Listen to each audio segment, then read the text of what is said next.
For years, Western has been the hidden gem of the Northwest. Historically, we are a community of activists, social innovators, and social entrepreneurs, and we are going to start sharing the stories of change makers all across campus and within our community. I'm Danica Kilander, and welcome to Table Talk. We're going to talk about sustainability and how it permeates all across campus, and we're going to learn about water-related initiatives that have been happening here as well. Stay tuned.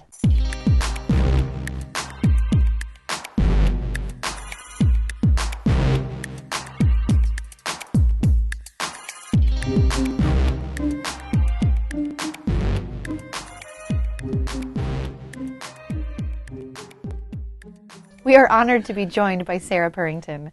Sara, we're going to talk today about water and what you've been doing here at Western Washington University, but just to give us a little bit of background, will you tell us about your childhood and where you grew up and a little bit about your family, please?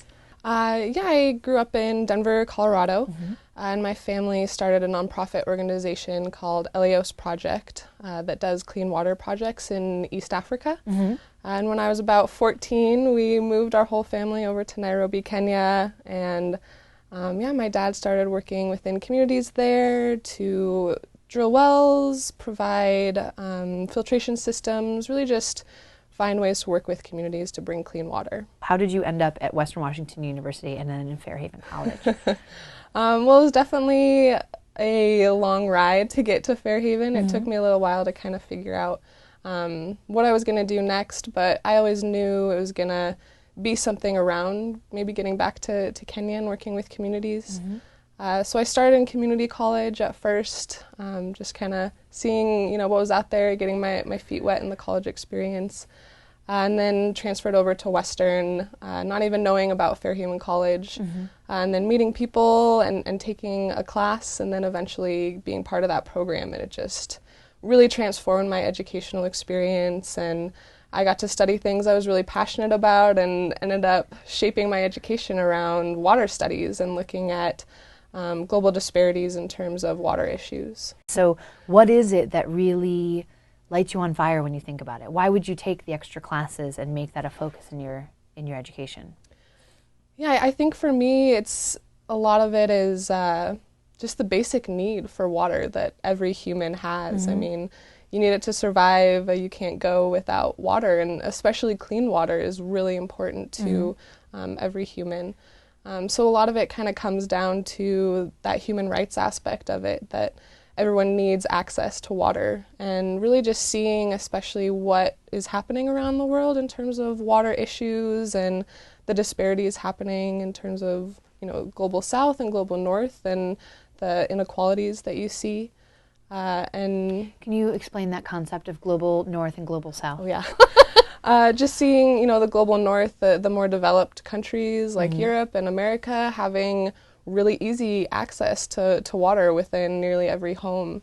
And then seeing, the global south, Africa, South America, seeing, women especially having to travel miles to reach clean water. And maybe even then it's not a very clean source.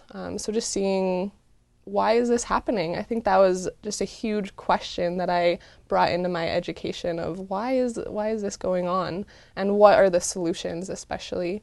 And a big part of that also came from a Fairhaven class that I took with Shirley Osterhaus, The Right to Water, and that really just got me really passionate about what was going on and learning more about these issues that I had seen but not really understood the bigger implications and what was going on a global scale too. So. Right. The Students for Sustainable Water, because I'm curious, was it an activist group, was it an information group, was it just other students who were interested, kind of a collaboration community? Yeah. What did you envision when you first started it? And then tell us a little bit about some of the projects that you took on. Sure. Well, I can tell you a little bit of a history of the group. So it started very small in 2010 by students from the campus sustainability course at Huxley, which is a course where students design what they think would be a cool sustainability project for the university, and then see if they can maybe get it funded or get it happening. And one of those was a student wanting to get rid of bottled water and install more of the water refilling stations. So she was able to achieve that through the green energy fee and get more filtration systems. But then she really wanted to see also bottled water be removed from campus. But then she graduated, which happens with a lot of students. They're only here for 4 years. They can only do but they can only do so much. So what's awesome is when things that students are starting to work on get picked up by kind of the next generation of students. So myself and other students kind of took up this activism that she was working on, and along with some other students, and kind of tried to see, okay, what's next? What do we need to do? Who are the people we need to reach out to? And eventually, got more students interested as we tried to get the word out. And the next thing we did was get an initiative on the Associated Student ballot, where we asked students, we see this as a problem. How do you feel about it? Do you want to see the university get rid of bottled water? And let me pause for just a moment there. Explain why bottles of water are a problem.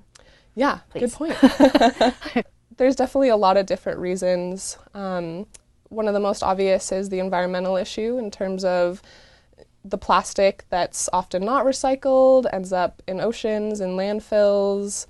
For me personally, it comes back to that human rights aspect as well, that everyone should have access to clean water.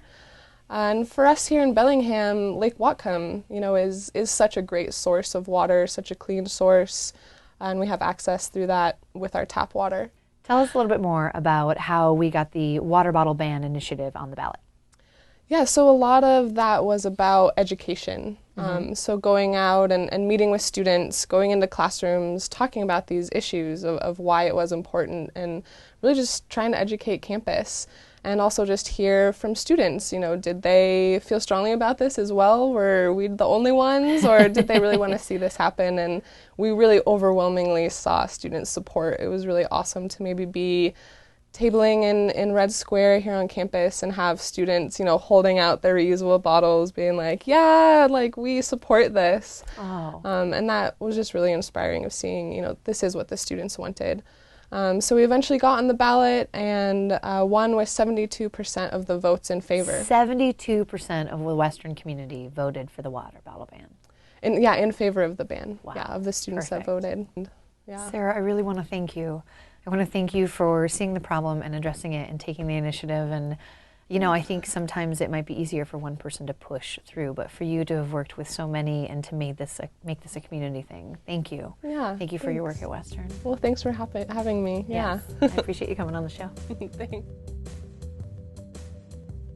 It is my pleasure to introduce Shirley Osterhaus, who is joining us here today. I actually hope to have you on the show quite a few times because we always want to sort of bring in that human rights, social justice issues. But specifically, I'd like to have a conversation today about water. I'm correct in thinking that you actually teach a class on water rights and water issues.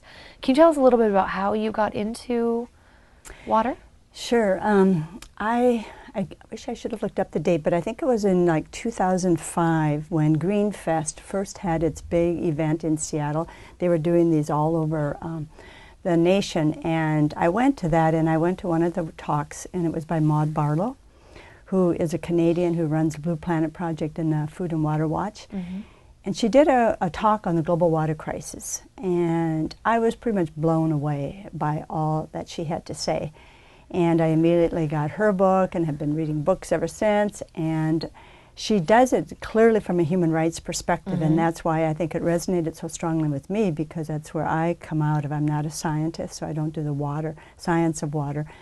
But she just spoke about water as a human right, and she has been the person that has been most instrumental in Canada and internationally to really get water as a human right implemented with the United Nations, and that happened in July of 2010.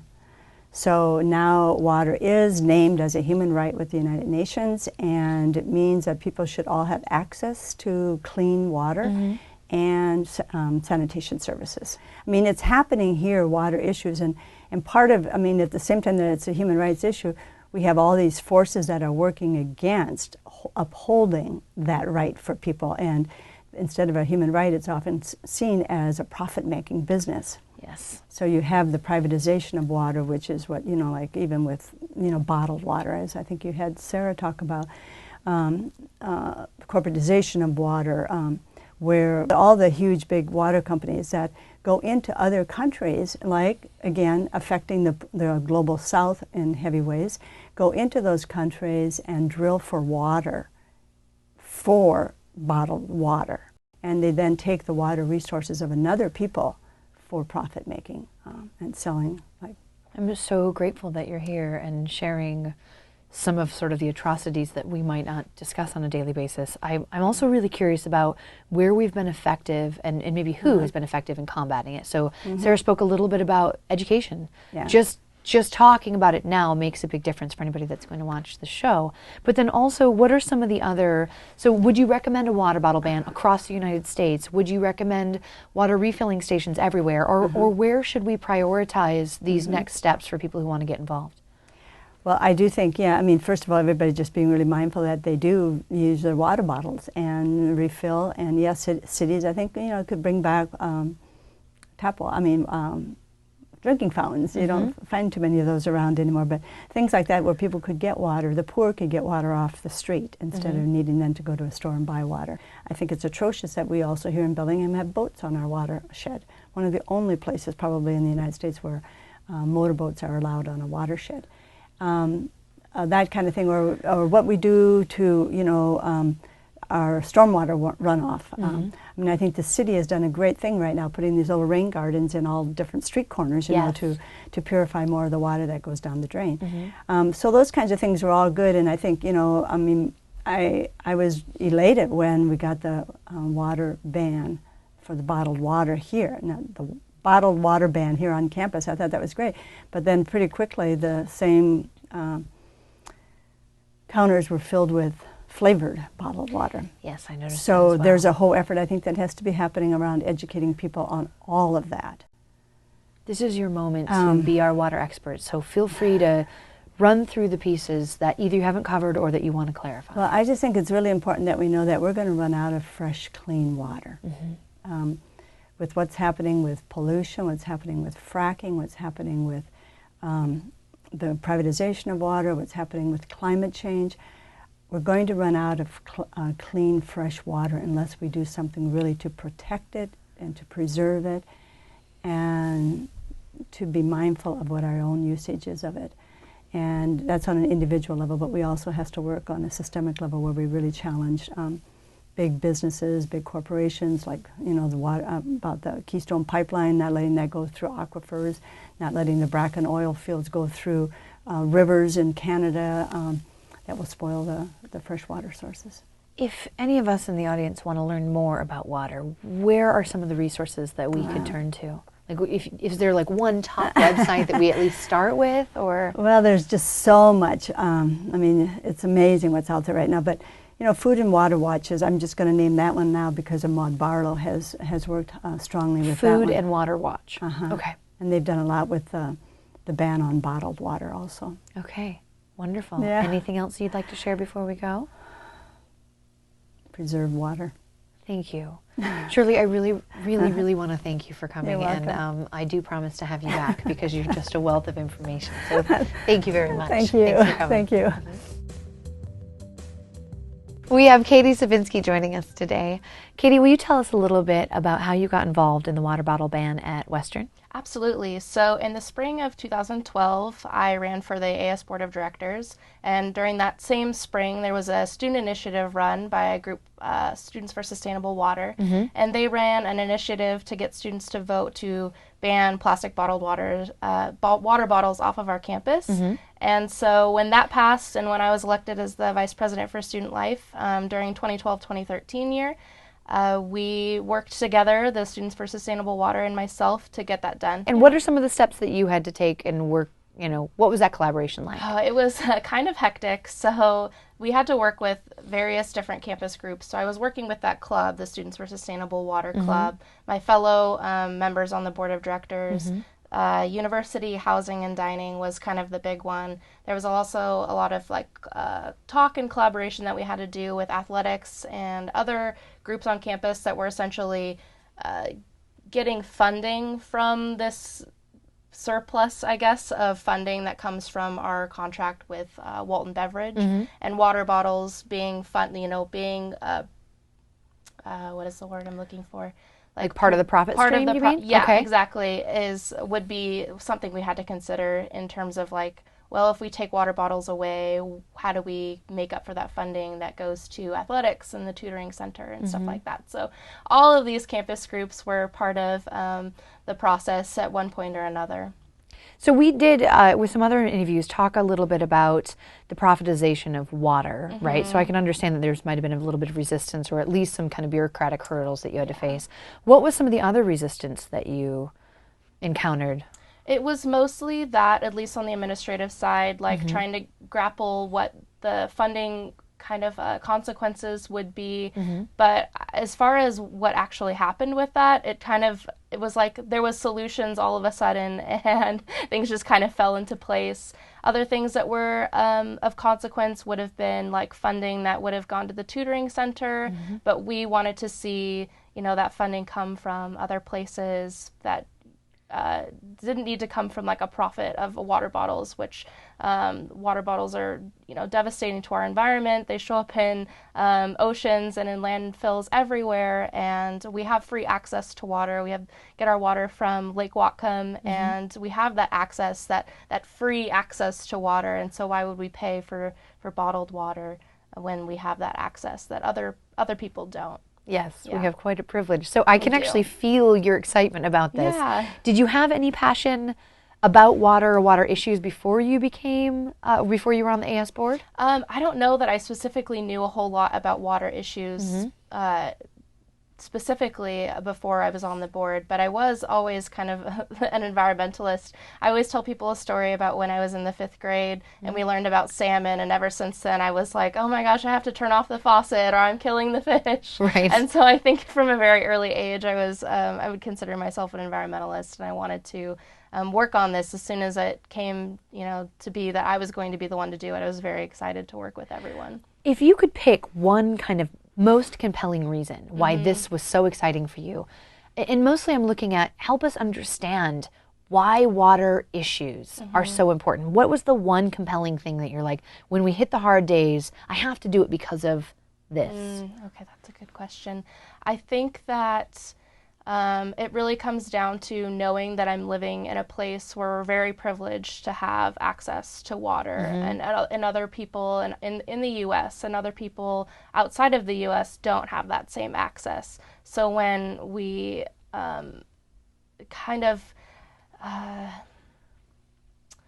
when we refuse to acknowledge, I guess, that privilege, I kind of get upset because I want people to realize that like we have it really good here and we don't need this overpriced, highly like profitized, I'm not sure if that's a word, but like we'll let it be a word today. It's your word now. This highly like profitized thing, be running what our concepts of clean water is as well, because there's also this whole other concept around how bottled water isn't even the cleanest water that we have access to. If this is a community member watching this from Tacoma or Ohio, how can they affect change around water rights in their own communities? Well, you've seen it happen in several cities across the nation, I believe, like I think it was San Francisco maybe, and another smaller town in the Midwest banned bottled water as a city. And so I think you could very easily like push for smaller cities and even bigger cities like San Francisco to jump on something like that, to recognize what benefits banning bottled water would do for the environment and for the community and for economic equality. Katie, what do you foresee as sort of the future in this area? Like, how is Western going to influence the community around us? Absolutely. So Western puts out incredible leaders into our community. Western has been the lead on so many issues. I mean, recycling in Bellingham started at Western. Western was the first huge group in the community to start recycling. And then from there, recycling picked up in the city. And Bellingham has already banned plastic bags, and so I think it's completely reasonable to assume that in the next 10-15 years that students will probably move to get something like water bottles banned as well, because it's already happened in major cities like San Francisco and smaller cities in the Midwest. Katie, I really want to thank you for coming. I want to thank you for all that you've done to help ban water bottles and you know, move forward water issues and educate us. And certainly thank you for showing up today to share your information. Yeah. And now we are joined by Clarissa Mansfield. Clarissa, can you tell us a little bit about what you do here at Western? Yes, I am the communications coordinator for Western Libraries, and so I work out of the admin office, but I get to write feature stories about things the library is involved with and work on publicity and marketing for events and things like that. So. And we are specifically actually interested in hearing about how the library got involved in some of the water issues, water rights, water initiatives that are happening here on campus. So can you talk to your role in that, and then also how you even got that role? Sure, yeah. A few years ago, the Dean of Libraries at the time, Chris Cox, was interested in finding out more about the hydration station water bottle refill stations that were going in around campus. And so he made some inquiries and learned about the Green Energy Fee Grant Program, which piqued some interest among a few of us. There's a librarian, Rob Lepresti, and myself became very interested in finding out more about that.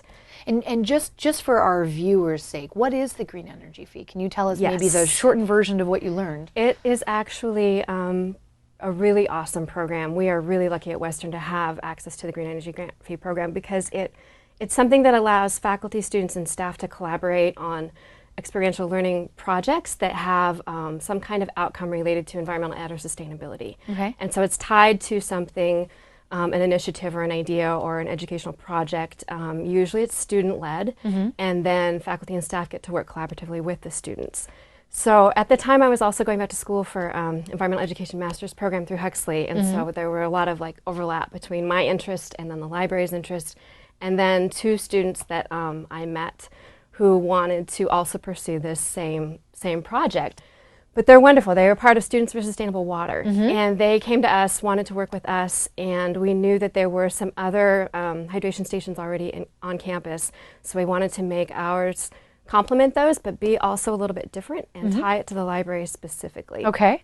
So we looked at what if we combined the hydration station project with information, access to information. That's what the library is all about. And so if there was a way to centralize information for people when they are looking for information about sustainability on campus or information about environmental ed or anything like that, then there would be a way to have this natural complementary project. So we came up with the concept. Seth Vidania actually pitched this idea, and it was the one kind of unifying theme that got us really excited of having a sustainability wall. And so we could feature library resources. We could rotate out these resources depending on whatever the theme of the quarter would be, and then have it next to this hydration station, drawing attention to water issues, Lake Whatcom, our wonderful local water source, and the AS clubs. So we created this bulletin board where the AS clubs can also advertise their events. It's managed through the Environmental Center on campus. And there's a calendar, and then they can put up flyers for things that they're doing, and it's sort of like a centralized place. And it was a great project between the libraries and students. And we are such a highly trafficked location. It made it perfect. If you go right in Wilson Library, you see it when you kind of first walk in. It's off to the left there, and it gets used like crazy, the water bottle station does. So what kind of themes have you had so far on that board? So the very first quarter, the project took a while, so our unveiling of it was last spring. And then that very first quarter, we featured issues related to water as a human rights issue, as an access issue, books about water, documentaries like Tapped that talk about the bottled water industry and why that's a social justice issue. Right. And then this past quarter, we have pulled out resources related to water restoration projects. Like we were also featuring the Elwha exhibit from the Burke this last quarter. So we pulled out resources related to the Elwha and to river restoration and things like that. And then we haven't decided next quarters yet. We need to work on that and see what we're going to do. We've got a month. Yeah, we've got a little bit of time. Have you heard much feedback from students or community members, faculty or staff around this project in particular?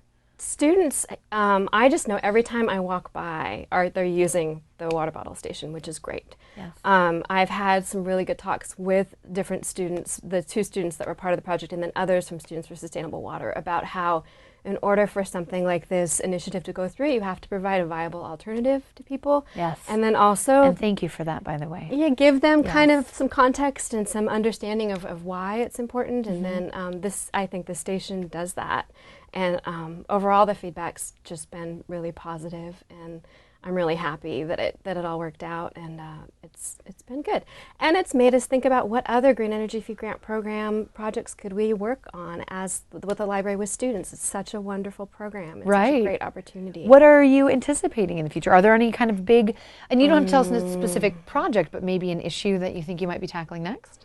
Well, personally, and I can't, even though I'm in the communications corner for the library, I don't want to speak for the library, but people in the library know this is an interest of mine. I would love to do something that draws attention to alternative energy.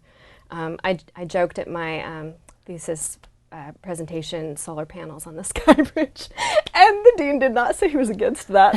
I'm dreaming big, and I don't know that that could even happen, but we've got that wonderful club on campus, Students for Renewable Energy. Yes, and that would be another potential way to partner with some great students and see what we could do. And I'm kind of open to anything at this point, but there's definitely a lot of possibilities. Yeah, thank you so much for your vision and for all of your work on that, and thank you for sharing that with us. Is there any kind of final piece that you'd like us to know or consider?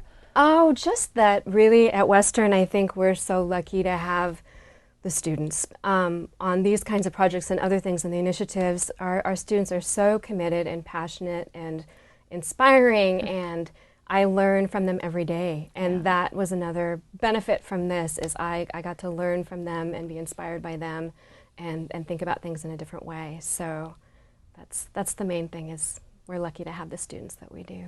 Thank you, Clarissa. Thank you so much for coming. I really appreciate it. Thanks. That's it for our show today. Thank you for joining us. If you'd like more information on the issues we covered, please check out these resources.